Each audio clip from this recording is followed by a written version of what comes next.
Si Mardan. Cerita ini adalah cerita rakyat dari Kabupaten Asahan, Sumatera Utara. Pada suatu masa, hiduplah seorang janda tua dan miskin. Ia memiliki 2 orang anak yang harus dibesarkan tanpa bantuan seorang suami karena sudah lama meninggal. Si Mardan dan Pitauli adiknya. Kehidupan mereka sangatlah jauh dari kata berkecukupan. Bahkan untuk mengisi perut saja, mereka hanya mempunyai singkong yang ditanam di dekat gubuk tempat mereka tinggal.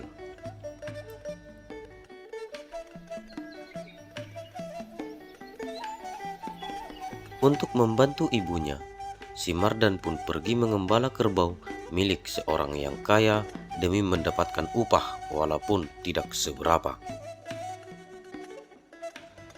Suatu ketika, saat si Mardan mengembala, kerbau yang digembalainya merusak dan memakan tanaman padi milik seorang petani. Kejadian itu pun membuat pemilik sawah murka dan menghukum si Mardan dengan mengikatnya di sebuah pohon dan memukuli dirinya, lalu meninggalkannya. Beruntung, dia ditemukan oleh 2 orang perantau yang kebetulan lewat dari hadapan si Mardan. Mereka pun melepaskan tali yang mengikat si Mardan dan membawanya pulang ke gubuk ibunya. Selama di perjalanan, si Mardan pun menangis dan menceritakan keadaan mereka yang tidak memiliki penghasilan yang cukup untuk bertahan hidup. Mendengar cerita itu, kedua perantau itu pun berniat ingin membawa si Mardan untuk merantau. Mereka pun meminta izin kepada ibu si Mardan untuk membawanya pergi dan akan dipekerjakan ke rumah seorang saudagar kaya raya di seberang pulau. Dengan berat hati, ibunya pun mengizinkan si Mardan untuk pergi dengan harapan si Mardan mendapatkan kehidupan yang lebih baik.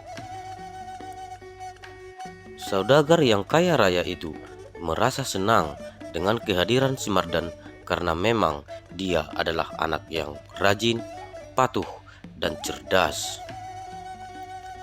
Dia adalah seorang pembantu yang sangat disayang oleh saudagar kaya itu. Selama merantau, si Mardan pun tak pernah memberi kabar kepada ibunya yang selalu menunggu tentang kabar dari anaknya. Bertahun-tahun bekerja dengan saudagar kaya raya itu, kini si Mardan pun menjadi orang yang dipercaya untuk menjalankan bisnis dagangnya yang dimilikinya.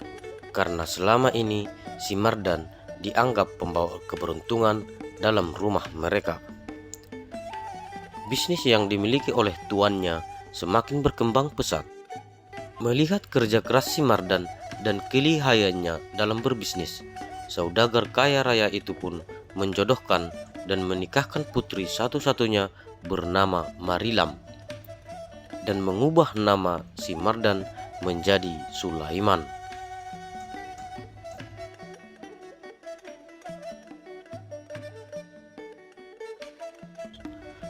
Saudagar kaya raya itu mewariskan separuh hartanya kepada si Mardan alias Sulaiman dan putrinya.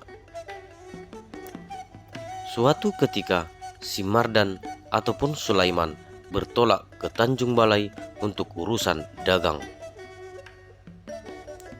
Kabar itu pun didengar oleh ibunya yang telah puluhan tahun menunggu kabar dari si Mardan.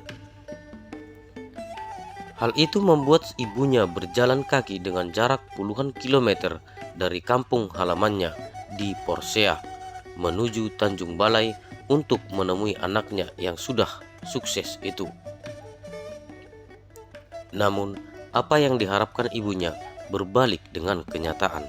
Si Mardan pun tak mengakui bahwa wanita tua itu adalah ibunya dan gadis yang menemani ibunya adalah adiknya sendiri.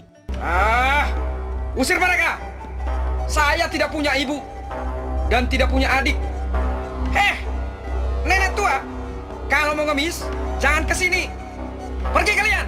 Dia tidak mengakui ibunya dan adiknya dikarenakan dia malu pada istrinya karena memiliki ibu yang sudah tua dan juga miskin. Bah, Mardan, dang ditadaho binongmu, nang buhana maho Mardan. Kau bukan ibuku. Aku tidak punya ibu. Pergi kalian. Cepat pergi. Ito Mardan. Luar sedukaseho gabi lupa ho tuhami. Dan kau juga. Siapa kau? Keluar kau. Keluar. Istri si Mardan sempat membujuk untuk mengakui jika wanita tua itu adalah benar-benar ibunya dan membawa mereka untuk tinggal bersama. Namun si Mardan bersikeras dan tidak sudi mengakui jika wanita tua itu adalah ibunya. Pak, kalau memang benar ibumu, kenapa kau tidak mengaku? Berarti dia mertuaku. Tidak perlu kau malu atau marah. Kasihan mereka. Tidak! Usir mereka! Cepat! Wanita tua itu pun menangis dan tidak menyangka anaknya akan berbuat seperti itu. Lalu ibunya berkata sembari menangis, Molo na ngakwamu doawi nongmu. Unang muruk ko. Unang usir kami sa biang. Lao pe ami. Alay bereng madamardan. Molo karuar doa di Tarson. Betul do anakku. Alay. Molo so haruar doa di Tarson. Jangan aku. Si Mardan bersama istrinya pun menyaksikan air susu wanita tua itu keluar, namun si Mardan terus menghina dan menendang ibunya hingga tersungkur. Pak, betul Pak. Betul dia ibumu. Air susunya keluar. Tidak! Wanita tua itu pun berdoa untuk mengutuk anaknya menjadi batu karena tidak tahan lagi menahan sakit hati atas perlakuan anaknya itu. Mardan, ingo hatak ko Mardan. Tung nasuja di beta tapamu natama. Jalai ko gabi batu ho. Opung, mula jadi na bolon. Tangiho na udah cungungun. Maila si Mardan marinok ko na. Tutungo nang beopung. Bujol masong pangalahon ni si Mardan. Si Mardan bersama istrinya pergi menaiki kapal untuk bertolak ke pulau seberang. Namun, ketika di perjalanan, badai dan ombak menghantam kapal yang ditumpangi dan menghanyutkan kapal tersebut. Seketika itu, si Mardan pun berubah menjadi batu dan membentuk sebuah pulau. Istrinya dan para nelayan berubah menjadi kera putih karena tidak ada sangkut pautnya dengan kedurhakaan si Mardan. Ibunya dan adiknya pun pergi meninggalkan tempat itu dengan duka yang sangat mendalam. Mereka pun berjalan kaki menuju kampung halamannya di Porsea. Namun, di tengah perjalanan, ibunya pun menghembuskan napas terakhirnya yang membuat adik si Mardan, Pitauli, hidup sebatang kara. Penduduk setempat pun menguburkan ibu si Mardan di dusun Haunapitu dan membangun sebuah tugu di atas kuburan tersebut yang menjadi peringatan bagi mereka yang memandang rendah dan durhaka kepada ibunya. Terima kasih sudah menonton. Mohon dukungannya, subscribe, like, dan share.